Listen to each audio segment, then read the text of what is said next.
Welcome back to another segment of Behind the Scenes of the Waltons. Today, I'm very excited to have a special guest. My guest today is Cissy Wellman, who played Sissy Walker Tucker on the Waltons. Please welcome Cissy Wellman. Hello, everybody. Today, I am so excited to be welcoming Cissy Wellman, who played Sissy Walker and then Sissy Walker Tucker, as well as Jane Aspen. So yeah, I know all these different names you had. In 5 episodes, you had 3 different names. Go, girl. So thank you. Thanks, Sissy. Thanks for taking time out to talk to me and all of our long-standing Walton fans. Well, this is my joy because I love the Waltons. So I love it. I'm here. I'm here for you, for the Waltons. Thank you. Before we talk Waltons, I just think people need to know a little bit about your amazing history and pedigree, because you have quite a family of Hollywood legends and actors and history and stuff. So just fill us in a little bit. Well, I even wrote a book about that, and it's called "They Say I Come from Hollywood Royalty, So Where's My Crown?" And my dad was a very famous director. His name was William Wellman, and he directed the very first film to win an Academy Award in 1927, and that was Wings. And he's directed, he's a pioneer. He did, so many great films.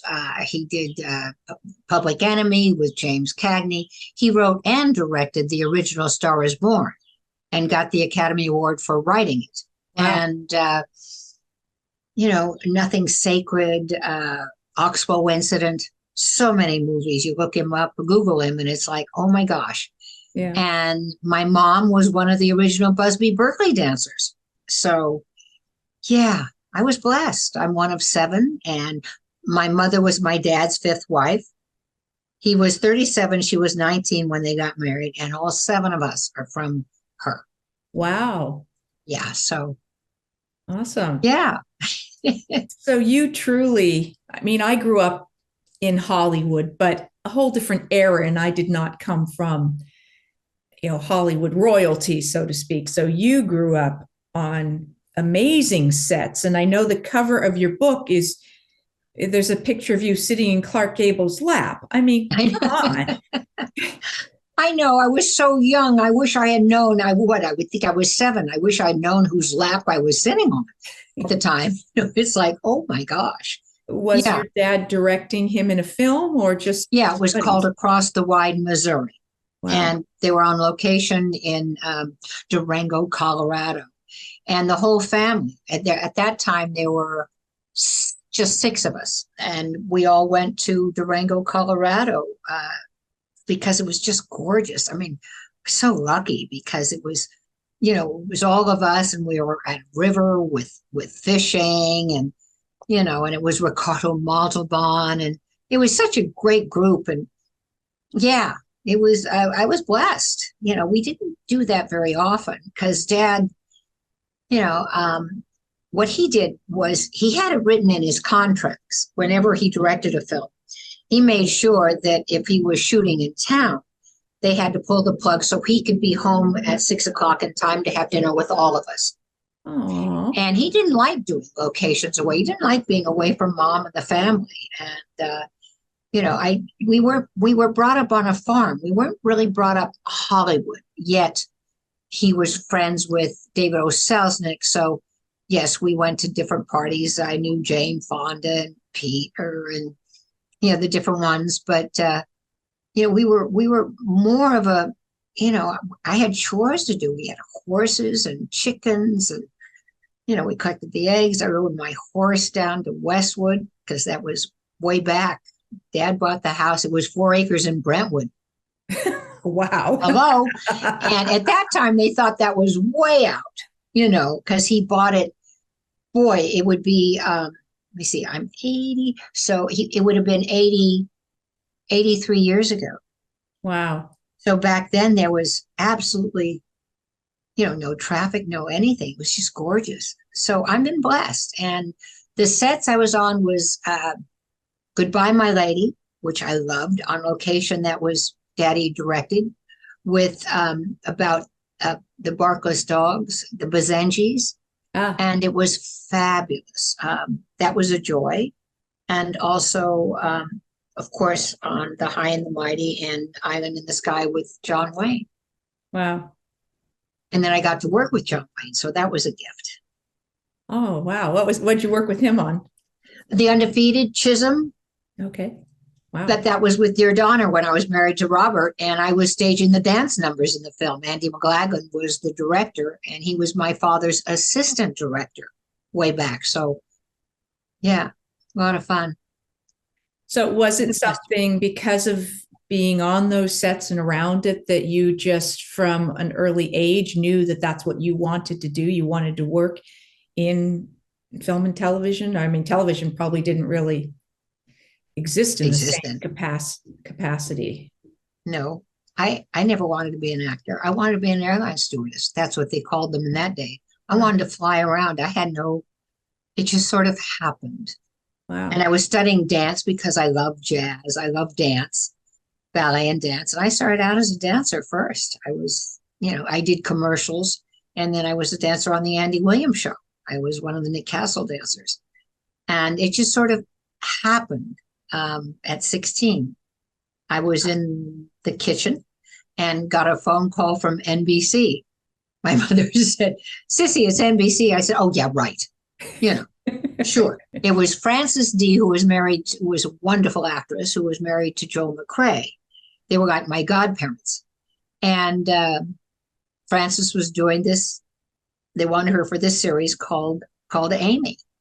And she said, "Oh, this is Cissy Wellman." And so they called me, they said, "We want to see you." And I said, "Okay, we'll send you a script." Okay. And I read it, and there were like 4 of the girls in it. They were all high school. And so I went, and I just walked right into the producer's office with the director, a bunch of people there. And I said, "I'm supposed to be reading this outside here. You want me to read this, but which part did you want me to read for? But was it Dorothy or Betty or what?" And they said, "No, Amy." I said, "Oh, no, I can't do that. That's the lead." And they just looked at each other and started laughing. They said, "That's right. She really is Amy." I did it, and it never sold. So, but that started. And then people found out about it. And then all of a sudden, I was getting calls. And so it just, sometimes we find out it just God shots. It just happened.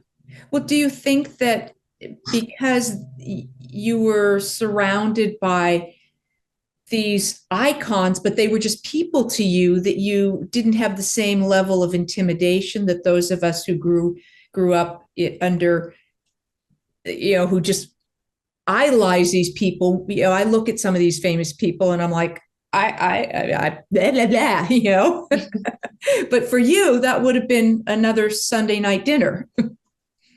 Well, it was really we didn't do that many Hollywood parties. Mom and Dad would do a party because Dad was a leap year baby. So every 4 years they did a big one. And their friends, like Fred McMurray, lived up the street, and we used to exchange peanut butter gifts because he loved peanut butter and so did I as a kid. So we used to find things to give each other. I would find the biggest jar I could for his birthday and fill it with peanut butter. And this is as a kid. Mm-hmm. I didn't know anything, and John Payne, the Henry Fondas. It was, it was more, I got more excited about meeting Ron Howard when he was a kid. When he did The Courtship of Eddie's Father, I saw that movie. I was up for Peyton's Place, the series, and I was at 20th Century Fox, and he knocked me out in that movie when he cried, and he was just this kid. And I saw him at the studio, and I said, "I'm such a fan of yours. You knocked me out." That's what got me, is people that moved me. I really have had a fabulous life with great people. And my favorite meeting was meeting Paul Newman, though. I have to admit, that was because, man, I got to audition for him one time for a movie. And? I didn't get it. It was for the effective gamma rays on Man in the Moon Marigolds. Right. His daughter got the part. So Gee. But I remember it was at the Beverly Hills Hotel in one of the cabana rooms, and he I read for him. I I don't know talked with him. that. I was really pretty young at the time, but I just remember those beautiful blue eyes, Yes. so nice. And he commented that he thought that the actors in Los Angeles were stronger at that point than the actors in New York, and so it made me feel Wow. good. But I still didn't Wow. get the part. But I Oh, guess no. nepotism, I understand. Sort of, unfortunately. Yeah. Damn. Yeah. But I just met him because Dear Donner was doing Cool Hand Luke Yeah. with him, and I was on the location for 16 weeks. And when I first got there, we walked in, and I had known the director, Stu Rosenberg, and Paul was making a salad with his hands. Oh. And like that, and they were introducing me, and it was just Paul, and he says, "Oh, sorry about I can't do it." I'm going, "Oh, that's okay. I'll shake your hand anyway." It was like, oh. And he was, like you said, he was just a person. Yeah. The best compliment I can give him. He was just so great. And when Joanne came up on location, you felt like you'd known her all your life. Oh. She was just, it was, there's some you don't hear about that many good things or good people, but there are a lot of them. There are. Yeah. And when you have a chance, those little brief moments where they are in a situation where they can just be a regular person. Yeah. It's nice. And I'm sure it's nice for them as well. So yeah. I want to thank Sissy for joining me for this segment, and I will see you again for more behind the scenes of the Waltons and more Ask Judy. Thanks for watching.